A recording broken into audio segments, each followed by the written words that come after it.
What's up, guys? Welcome back to the channel. As always, I'm your co-host Donovan Quick, and we got some defensive coordinator news for the Dolphins. This has been one of the widest searches I've actually seen for a defensive coordinator position in a while. Like we cast a pretty wide net last year, but this year is somehow even wider. We're just going out and interviewing everybody that's a potentially decent candidate, and one that hits close to home. This was announced earlier today.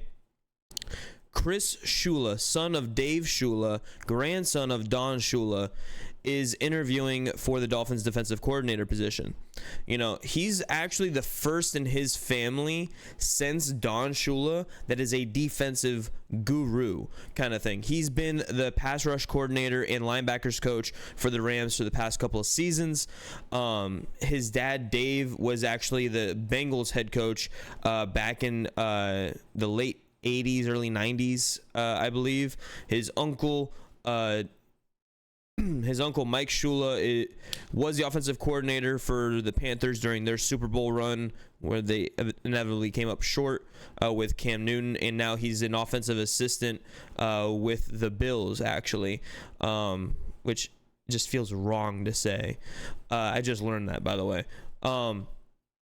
And dude, like, it's such a wide net. I love how we're, dipping our toe into here, and like, yeah, it could be, carrying on the family legacy and blah blah blah, but like, this guy actually has been doing good stuff with little known people. Like, can you really name the linebackers on the Rams for the past couple of seasons? I mean, they're just a bunch of young guys that are developmental, and he's done a really good job, and he's learned under Raheem Morris. He's actually, with Raheem Morris actually getting a head coaching gig, he's interviewing for the Rams defensive coordinator position as well. So it's definitely going to be cool to see. Like, he has been with McVay, so he's coming from that same coaching tree that Mike McDaniel is actually. He went with McVay, was an assistant linebackers coach as soon as McVay became head coach for the Rams. Now he's the linebackers coach and the pass rush coordinator. Like I said, it's really cool to see. But the Dolphins. I don't think that we end up hiring him. I think that they're casting a wide net because they want to see what's out there. But with this team so close, do they really want to reinvent the wheel with a whole nother new system, third system in 3 years for this defense? Or do you go with some in-house guys? From all the other outside guys, Leslie Frazier, Texans linebacker coach Chris Kiffin, Brandon Staley is of the Fangio tree. I'm not a fan of the Fangio defense. Like, yes, it worked, but it was Fangio that was running that defense, and it only really worked once Ramsey was back. Because no one else in this defense can really play zone coverage, if we're being completely honest here. No, like Ramsey and X, they can play zone. Ramsey, of course, is the best one in zone, but everybody else just looks confused as hell in zone coverage. So if you can somehow mix in and not be so heavy on zone and not be so heavy on man, and kind of find that little middle ground there, and why not? You have two guys that they interviewed in-house that have been here for both the Brian Flores regime and know that defense, and the Vic Fangio regime and know that defense.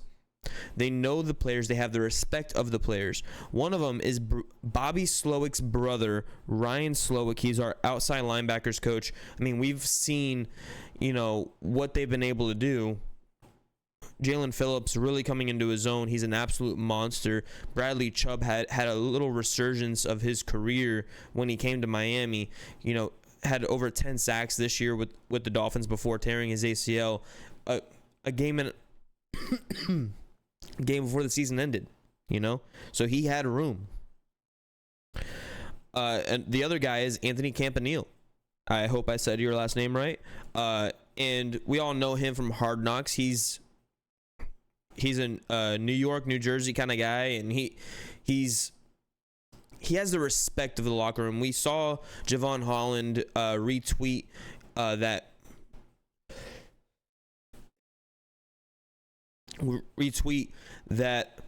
when that he might be the favorite, and he retweeted and he was like, that's a player just going and being like, yeah, that's my guy. Like, that's who I want to be DC. And we've seen that across the league before. The Dolphins also requested Elijah Evero from the Carolina Panthers. They declined his request. It looks like he's actually going to be staying with the Panthers, probably not by choice, because the Panthers have been denying head coaching interviews for Elijah, which is weird. He's under contract, but like the way that they're holding him hostage, kind of weird. And honestly, it's I go through these guys and I'm like, okay, what stands out to me? What stands out to me amongst all these guys? And it's literally everywhere. It's everywhere. It goes from literally Brandon Staley, who I don't want Brandon Staley. Jacob did a video on him. Look, he had 1 year as defensive coordinator before he became a head coach. In that year, yes, he had some really good defensive stats. He really did. However, you look at the teams he played, the quarterbacks he played, it was awful. It was awful. They had one of the easiest schedules that you could possibly have, and it made him look better than he actually was. And then you have the Chargers defense, which constantly underperforms. And you're a defensive head coach. You're a defensive head coach whose defense constantly underperforms with stars. You have stars on that defense. Khalil Mack, Joey Bosa. Now, given Bosa's never healthy, so I'll give you a little bit of a break there. But you still have Khalil Mack, who before he went to the Chargers was on a Hall of Fame track. That's how good he was. Then he goes to the Chargers, has been mid, 6-sack game, mid. Like, don't like Brandon Staley. You go down the list. Leslie Frazier. I would argue that the Bills defense may have gotten a little bit better without him. I know it was like he wanted a year away from football, but that defense with Sean McDermott calling the plays, it took a little bit to get going, but once it did, I'd argue that defense played better than when Leslie Frazier was coaching it. Just my little 2 cents. And look, nothing against Leslie Frazier. He's one of the best defensive coordinators in all of history. But I kind of want a younger defensive coordinator, some guy that is inventive, some guy that isn't stuck in his own way and being like, this is my defense, this is how we're going to run things. I want a guy that's going to be, adjusting and build a defense around the players that you have. Kind of like Mike McDaniel. Look, last year, he built the offense around what we had. This year, he got a little bit more pieces that he wanted for the way he wants the offense to run. And then he ran the offense the way he wanted it to run. Next year, it's going to get a little bit different as well. You're going to get a little bit more complicated. You're going to get a little bit better. That is what the hope is. Now, of course, when you have really good coordinators, they tend to go off and get head coaching gigs. But then at that point, you can start promoting from within. Look what the Rams have been doing. Raheem Morris promoted from within. Look at the 49ers, promoted from within. It's really great to see all that. It really is. And I really like that. So that's what I'm hoping for there.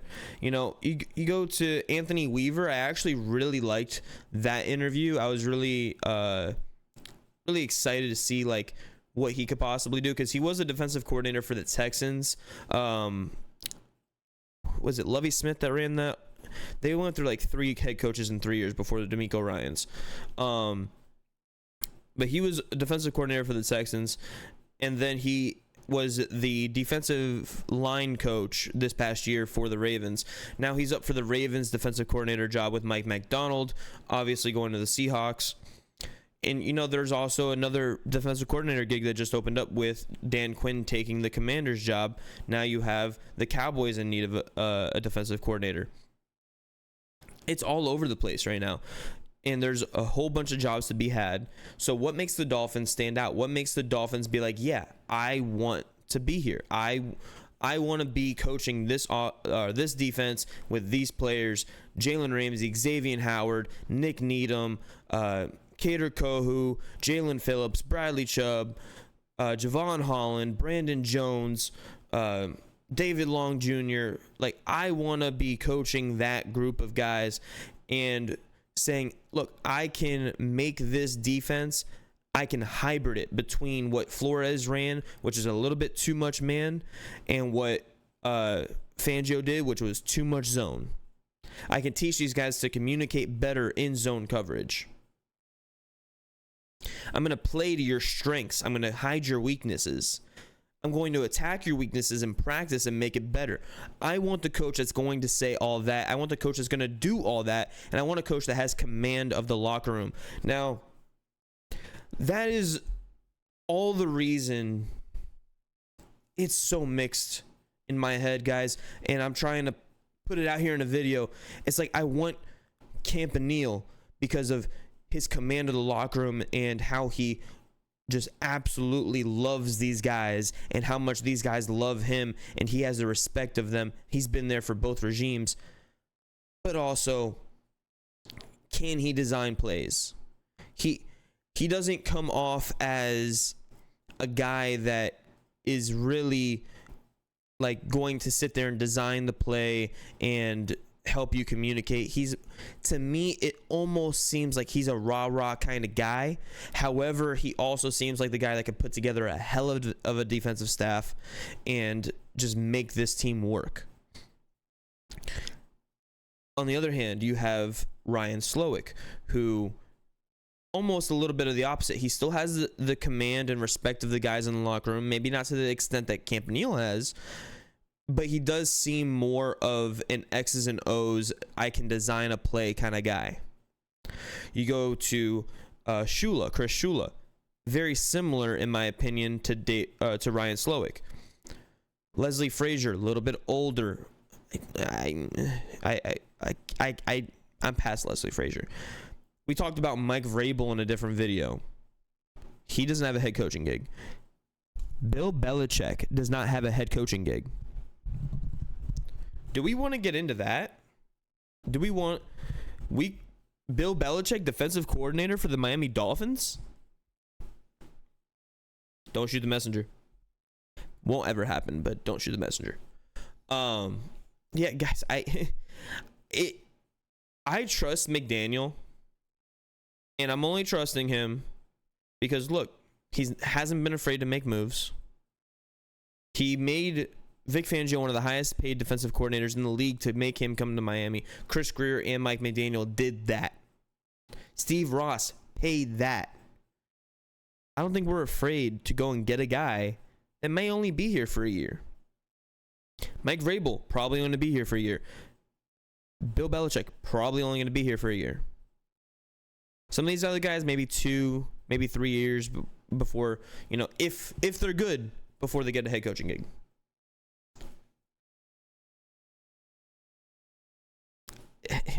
It's all jumbled up in my head. Let me know what you guys think. Who we should hire. Is there anybody that we haven't interviewed that you want to interview? One guy that I've been a huge supporter of the past like 3 seasons for him to get a defensive coordinator position is Gerald Alexander. He took a safeties coach position with the Raiders, so he's not going to be a DC this year. Hopefully soon, though. I really like to see that guy become a defensive coordinator. Chris Shula, I'm really rooting for this guy. I kind of want him on the Dolphins just for the, carrying on the legacy. But, the nepotism. But who knows if that actually happens. Would really like just a guy that can command everything from top to bottom, respect, be an X's and O's guy, and just absolutely dominate and adjust this defense to what this defense can be, because it can be a top 3 defense in the NFL with the guys that we have. Thank you guys. Have a great day.